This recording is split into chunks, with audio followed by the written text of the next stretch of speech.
மக்களால் நான், மக்களுக்காக நான் அப்படின்னு சொன்ன ஜெயலலிதா அம்மையார் தனக்காக 28 கிலோ 28 பவுன் இல்லை 28 கிலோ தங்க நகைகள் சேர்த்து வச்சுருந்தாங்களாம்.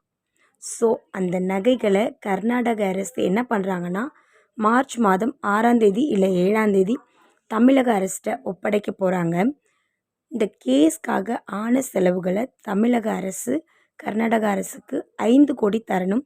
அதை நீங்கள் ஏலம் விட்டு தருவீங்களோ இல்லை எப்படி தருவீங்களோ உங்கள் பிரச்சனை. ஆனால் நகைகளை நாங்கள் 6ஆம் தேதி 7ஆம் தேதி கொடுத்துருவோம், நீங்கள் பணத்தை எங்களுக்கு கொடுத்துருங்க அப்படின்னு கர்நாடக அரசு சொல்லியிருக்காங்க.